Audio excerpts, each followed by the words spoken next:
তুমি যেমন 12 ঘাটের পানি খাইছো, ওই মেয়েও 16 ঘাটের পানি খাই আছে।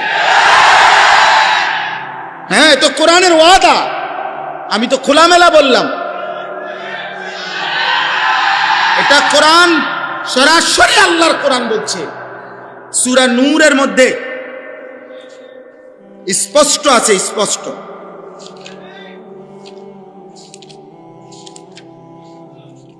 এই দেখো, শুনাই, ওয়াজ হইব পর, ওয়াজ অন্যরা করব। এই যে দেখো, আয-যানি লা ইয়ানকিহু ইল্লা যানিয়াতান আও মুশরিকা, কোরআন শরীফের আয়াত। আল্লাহ বলেন, ব্যভিচারী পুরুষ যাকে বিবাহ করবে সে কেমন নারী হবে? খোদার কসম আল্লাহ বলছে, ইল্লা যানিয়াতান আও মুশরিকা। আল্লাহ বলছে ব্যভিচারী পুরুষ, চরিত্রহীন পুরুষ যাকে বিবাহ করবে সেই নারীটা কেমন হবে? আল্লাহ বলছে দুইটা হবে, ইল্লা জানিয়া, সেটাও হবে আরেকটা ব্যভিচারিণী নারী, আও মুশরিকা, অথবা মুশরিক কোন বেঈমান নারী। এর বাংলা কোরআন শুনবা, ডাইরেক্ট কথা, বাংলা কথা, মানে কোনো ঘুরানো পেছানো কথা না, পরিষ্কার একেবারে সাফ কথা, কোনো ব্যাখ্যা নাই। ওয়াজানিয়াতু লা ইয়ানকিহুহা ইল্লা জানিন আও মুশরিকুন।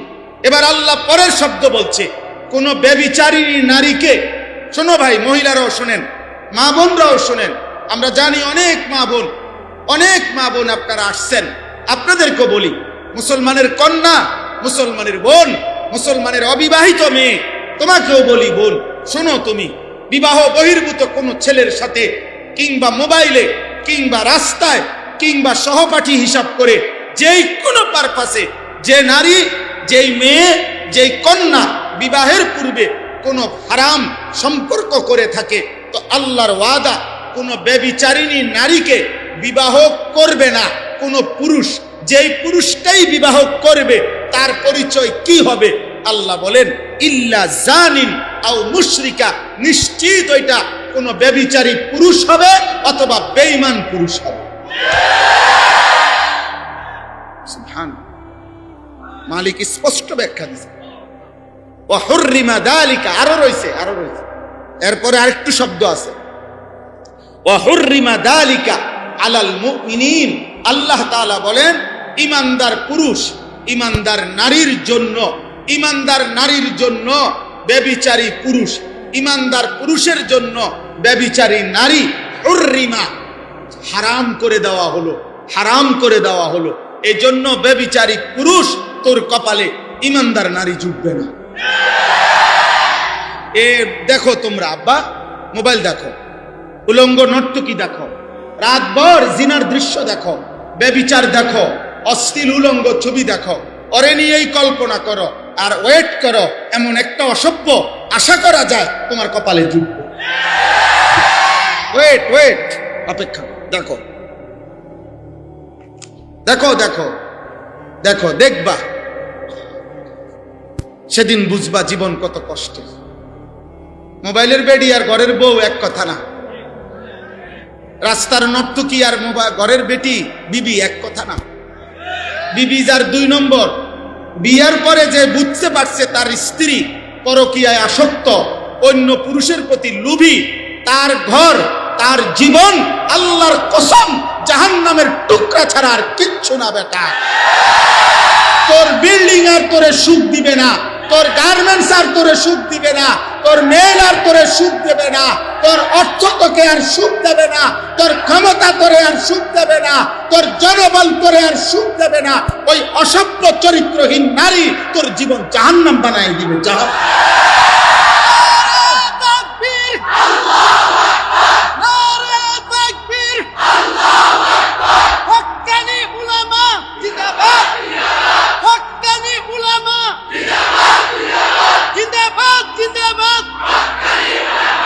অতএব দোস্ত,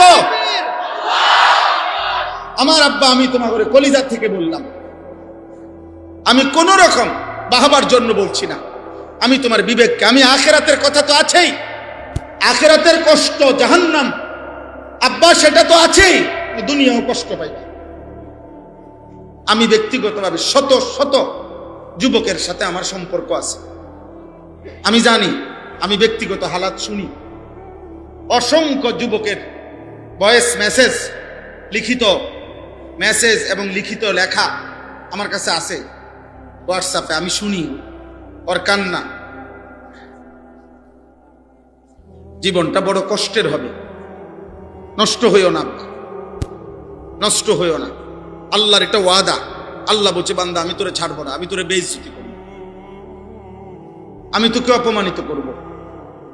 কোরআন শরীফের আয়াত শোনো, এই সূরা নূরের, ইন্নাল্লাযীনা ইউহিব্বুনা আন তাশিআল ফাহিশাতু ফিল্লাযীনা আমানু লাহুম আযাবুন আলীমুন ফিদ দুনিয়া ওয়াল আখিরাহ, ফিদ দুনিয়া ওয়াল আখিরাহ। সাংঘাতিক কথা আল্লাহ বলছে। আল্লাহ বলছে, যাদের দ্বারা একটি সমাজে, ইমানদার মুসলিম সমাজে, যাদের দ্বারা ফাহেশা, অশ্লীলতা, বেহায়াপনা, জিনা, ব্যভিচার, হারাম প্রেম, হারাম ভালোবাসা, ছেলে মেয়ের, নারী পুরুষের অবাধ মেলামেশা ছড়িয়ে পড়ে, আল্লাহর কসম আল্লাহ ওয়াদা দিছে, তাদের জন্য লাহুম আযাবুন আলীম, আমি আল্লাহর পক্ষ থেকে অত্যন্ত মর্মান্তিক, পীড়াদায়ক আযাব আছে। কখন, কোথায়? ফিদ দুনিয়া ওয়াল আখিরাহ, দুনিয়াতেও আখিরাতে। আল্লাহ বলেন, আমি তাকে বেইজ্জতি করব, আমি তাকে বেইজ্জতি করব, আমি তাকে অপমানিত করবই করব। এজন্য আমার এটা বলছেন মাসুম ভাই বলতে, যুব সমাজের বিষয়ে আমি বললাম, আমি তো এমনিই বলি, আর উনি কইছে তো আরো তাল পাইলাম। আমি তো এমনিই বলতে চাই, আমার ভাই, আমার বন্ধু, আমি তোমারে বুঝাইতে চাই, তোমারে হাতে ধরে বললাম, চরিত্রহীন হয়েও না। আমার অনুরোধ, নারী দেখো না, অশ্লীল ছবি দেখো না, উলঙ্গ দৃশ্য দেখো না। প্রত্যেকবার নারী ছবি দেখলে, অশ্লীল দৃশ্য দেখলে, হারাম ছবি দেখলে, মোবাইলের এই সারাক্ষণের আসক্তি, এই যে বললাম প্রতিটা গুনাহ প্রথম ক্ষতি করে। আব্দুল্লাহ ইবনে আব্বাস রাদিয়াল্লাহু তাআলা আনহুমা বলছেন, সাওয়াদুন ফিল ওয়াজহ, চেহারা কালো করে। 2, যুলমাতুন ফিল কলব, অন্তর অন্ধকার করে ফেলে। অন্তর কি করে? অন্ধকার বানিয়ে ফেলে, অন্ধকার। 3, ওয়াহনুন ফিল বাদান, শরীরটা দুর্বল করে। দেখবেন এই ফালতু পোলাপান যেগুলা, মোবাইল, নারী, ছবি, মদ, অনলাইনে জুয়া, সারাদিন চুলের ফ্যাশন, অসৎ বন্ধুদের আড্ডাবাজি করে, ঘন্টার পর ঘন্টা। 30 টাকার চটপুটি খাইছে, কতক্ষণ লাগায়? 3 ঘন্টা লাগায়। তুমি যদি 90, আরে রাখো মুদা সিল্লা, কথা শোনো, এতক্ষণ 1 প্লেট চটপুটি খাইতে এতক্ষণ আড্ডা দিলা কেন? এতক্ষণ খামখেয়ালি করলা কেন? এই গুনাহ, পাপ, এর ক্ষতি হলো 3 নাম্বার ক্ষতি হলো ওয়াহনুন ফিল বাদান, শরীরটা দুর্বল করে ফেলে। শরীরটা কর্মের স্পৃহা, এই যেটা আমি বলছি, কর্মের স্পৃহা থাকে না। তার মা তাকে বলছে, আব্বা তোর বাবারে এই বাটির মধ্যে করে ভাতগুলা বাজারের দোকানে দিয়া। পারতাম না। কে পারতি না? পারতাম না কইছি না আপনারে, পারতাম না। আবার কারণ কি? কারণে তো এটা পারতাম না। ফের ভালো লাগে না, ভালো লাগে না। এই বেয়াদব গুনাহ করতে করতে তার এতটুকু কাজের স্পৃহাও তার ভিতরে। তুমি কি করো বাবা? আজকে 1.5 বছর হুজুর বিদেশে লেগে লাইন দিছে। কোনান দিয়ে লাইন দিলে কি মানে রাস্তা কাটরে না রশি লাগাও রে? কি লাইন দিছো বিদেশে? 1.5 বছর ধরে। এখন কি করো রে? বললাম না বিদেশের লেগে লাইন দিছে। আর তো বিদেশের লেগে লাইন দিছো মানে কি? তার লাগাইতেছে বিদেশের লগে নাকি? তো কি সেটা মানে? তার কথা এটাই যে যেদিন বিদেশ যামু তো যামু, কিন্তু এই 1.5 বছর 6 মাস টানা হয় মোবাইল টিপতেছে, নারী দেখতেছে। অথচ এই সময়টা সে যদি মাটি কাটতো, তারপরও ডেইলি 600 টাকা রোজ পাই। আরে যদি তুই মুড়ি ভাজতি বেটা, তাইলেও তো কিছু হইতো। তুমি যদি একটা কয়েলের বাক্স বানাইতা, তাইলেও তো কিছু হইতো। আমাদের মাসুম ভাইয়ের মদিনা গ্রুপ অফ ইন্ডাস্ট্রিজে কাম করলে, তাহলেও তো তুমি 15-20 হাজার টাকা 1 মাসে বেতন পাই। কি করলা জীবনটা? কি করলা জীবনটা? কিছুই ভাল লাগে না। এই ঘুরে শুধু টোটো টোটো টোটো করে টুটু টুটু করে। বাবা একজন উপার্জন করে, এই একজন বাপের উপার্জনের উপরে এই 4টা বাচ্চা 6টা মানুষ ওরা বসে বসে খায়। একটা 18 বছরের ছেলেটা নিয়ে বাবা তার মার সাথে মানে বিবির সাথে প্রতিদিন রাতে একবার হইলো, আরে পোলাডারে কি করতাম তেদি হুদা করে। আহারে 18 বছরের ছেলেটা নিয়ে যদি একজন বাবা পরেশানি করতে হয়, তো তোরে বাবা এত বড় করলো, এত কষ্ট করলো, এই বেটার ঘাম ঝরলো। আজকে 18 বছর উনি বিদেশ, আজকে 16 বছর উনি বিদেশ, আজকে 32 বছর উনি বিদেশ করে। এই বেচারার কত ঘাম ঝরলো, একটা একটা টাকা। আজ 16 বছর বয়সে, 18 বছর বয়সে তুমি এই পরিমাণ মোবাইল দেখতেছো, নারী দেখতেছো, আড্ডা দিতেছো, অসভ্যতার নোংরামি করছো, তোমার মায়ের চোখে পানি। আহা আমার ফোলা গেল, আমি কি করতাম। এর চাইতে বড় দুঃখ আর কি হইতে পারে? যে সময় উপার্জনের, যে সময় মেহনতের, যে সময় শক্তির, ওই সময় তোমারই নিয়া তোমার পরিবার, বাবা মা বিপদগ্রস্ত। বিপদগ্রস্ত। তোমার চোখের দিকে তাকাইলে মা ভয় পায়, তোমার চুলের দিকে তাকাইলে মা ভয় পায়, তোমার চুল, চেহারা, অঙ্গভঙ্গি দেখলে বাবা মনে ভয় পায়, তেনি ধরে লায়, কোনো ঘর দুয়ার নি ভাঙ্গা ফেলে, গ্লাস, আলমারি, দরজা কোনটা ভাঙ্গা লায়, লাথি দিয়া লায়, বলা যায়। হায় হায় বেয়াদব, কার সাথে দেখাইলি রাগ? কার সাথে রাগ দেখাইলি? হ্যাঁ, আস্তাগফিরুল্লাহ, আস্তাগফিরুল্লাহ। এজন্য শরীরে কর্মের স্পৃহা চলে যায়, গুনাহ গুনাহ বাড়বে, শারীরিক সক্ষমতা দুর্বল হবে, দুর্বল হবে। নারী দেখো, ছবি দেখো, অশ্লীল উলঙ্গ দৃশ্য দেখো, হারাম কল্পনা করো, তো নিশ্চিত তুমি বুঝো আর না বুঝো হারাম বীর্যপাত হবে। আর এতে করে শারীরিক সক্ষমতা ধীরে ধীরে নষ্ট হবে। প্রিয় ভাই, নষ্ট হয়েও না। আমার দোস্ত, আমার নওজোয়ান, আমার বাবা, আমার ভাই, গুনাহ দিয়ে জীবন শেষ করে দিও। 4 নম্বর, দাইকুন ফির রিজক, ধীরে ধীরে রিজিক কমে আসবে। হযরত আব্দুল্লাহ ইবনে আব্বাস বলেছেন। 5 নম্বর, বুগদাতুন ফি কুলুবিল খালক, প্রত্যেক গুনাহ মানুষের অন্তরে ওই ব্যক্তির প্রতি ঘৃণা তৈরি করে, ঘৃণা তৈরি করে, ঘৃণা। পাপীকে একটা জিনিস মনে রাখবেন, পাপীকে পাপীর বন্ধুরাও বলে পাপী, আবার ভালো মানুষও বলে পাপী। আর ভালো মানুষকে অন্য ভালো মানুষরাও বলে ভালো মানুষ, ওই পাপীরাও বলে তারে ভালো মানুষ। যেই লোকটা চরিত্রবান, নামাজি, একজন মদখোর, গাঞ্জাখোর, ফুট্টাখোর রোজি গাইলে যে ভাই ওই লোকটা কেমন, সে বলবে ভাই আমি লোক খারাপ হইতে পারি কিন্তু উনি ভালো মানুষ।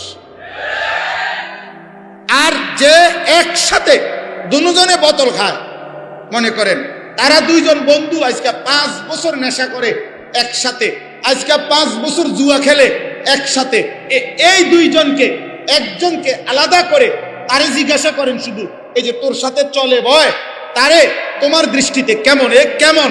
তো এও বলবে পাটপাড়ের হেডকোয়ার্টার, সিটারের হেডকোয়ার্টার। যদি বলেন কিরে একসাথে খাও, একসাথে নেশা করো, একসাথে গাঁজা খাও, একসাথে চাঁদাবাজি করো, একসাথে মাস্তানি করো, তুমি তারে খারাপ পাও কা? তো এ বলবে আমি কি হেরে জোনের বাগদাদি নিপিতাম। সিটারের বুঝি মানুষ সিটার না কইয়া কি বলবে? তাইলে অসৎ, অসতের কাছেও অসৎ, নেককারের কাছেও অসৎ, নেককার নেককারদের কাছেও নেককার, অসতের কাছেও নেককার। বলেন আলহামদুলিল্লাহ। আমার ভাই, আমার বন্ধু, আমি আমার কথা সংক্ষেপ করতে চাচ্ছি। আমার মূল বক্তব্য তাহলে কি কথা শুরু করলাম? আমি এই কথাটাই শুরু করলাম যে প্রথম যেই কথার থেকে আমি এই কথাগুলো বাড়াইছি, প্রথম কথা আমার এটাই ছিল যে দিল আল্লাহমুখী বানাইতে হয়, আল্লাহর কথা মনোযোগ দিতে হয়, আখিরাতের কথা কলিজার মধ্যে আনতে হয়, আল্লাহর কোরআনের প্রতি আন্তরিকতা দেখাইতে হয়। তাইলে ধীরে ধীরে দিল বদলায়, দিল বদলায়, আখিরাতের ফিকির আসে, আত্ম অনুভূতি আসে। আর যত বেশি তুমি আল্লাহর কথার প্রতি, কোরআনের প্রতি, রাসূলুল্লাহ সাল্লাল্লাহু আলাইহি ওয়াসাল্লামের সুন্নাহর প্রতি, উলামায়ে কেরামের প্রতি আপনার আমার অবজ্ঞা যত বাড়বে, খোদার কসম আখিরাত আর পরকাল আল্লাহর রহমত আর দয়া থেকে ততটাই দূরে সরবে। গুনাহ বাড়বে তো আখিরাত পিছিয়ে হবে। আল্লাহ আমাদেরকে বুঝার তৌফিক দান করে। আমার শেষ অংশে আমি এই আয়াতগুলোর তর্জমা বলতে চাই। এই আয়াতগুলোর তর্জমায় আমারে যেটা বলতে বলছেন আমিও বলতে চাই।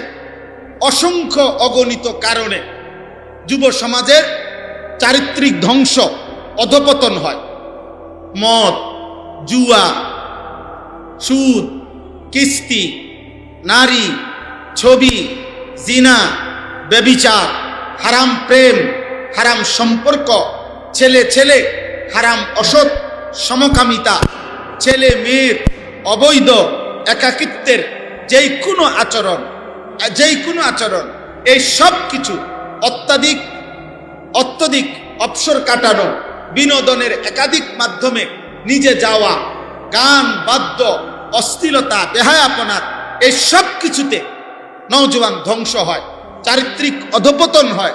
কিন্তু এই সবগুলো একসাথ করে একটা মোটা কারণ আছে, মূল কারণ। এই সবগুলো, একটা যুবক মদে আসক্ত হয়, জুয়াতে।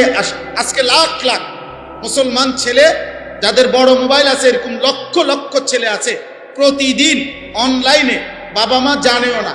আগে বাঁশমুড়ার কোনায়, ওই খেরের পাড়া, রাস্তার কোনা কানা সিফা সাফার ভিতরে জুয়া খেলতো এমনি বসা। এখন আর এমনি জুয়া খেলে না।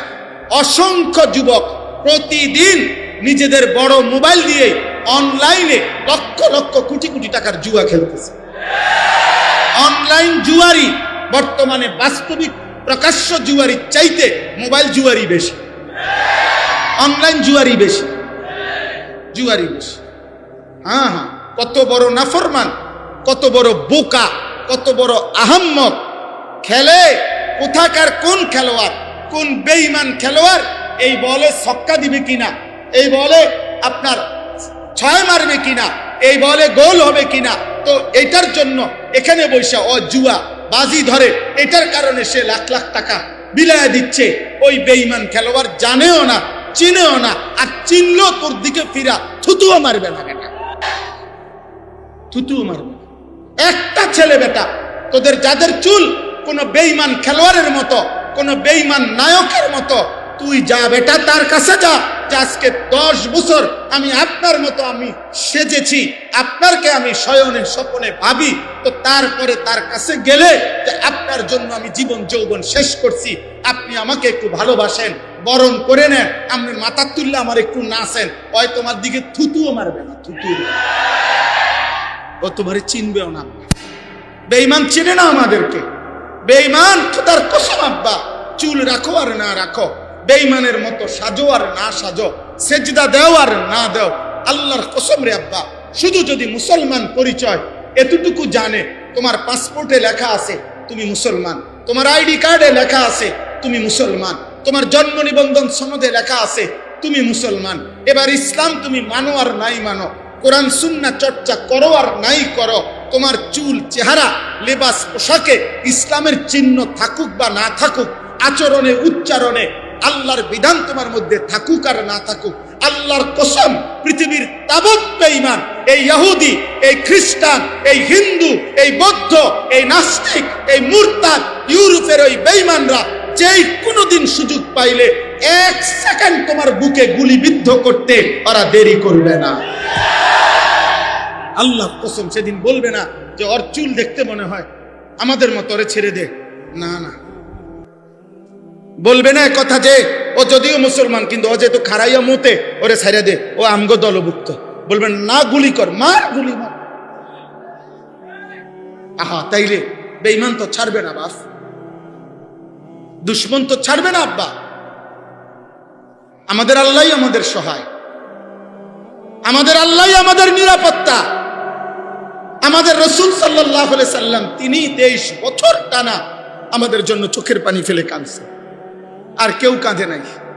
যুগে যুগে আউলিয়ারাই কেঁদেছেন, যুগে যুগে ওলামারাই কাঁদেন, যুগে যুগে 5 ওয়াক্ত নামাজের ইমাম ওনারাই চোখের পানি ফেলে বলে, আল্লাহ গ্রামবাসীরে মাফ করে দেন, এলাকাবাসীরে মাফ করে দেন, কবরবাসীরে মাফ করে দেন, জীবিতদেরকে হেদায়েত দেন।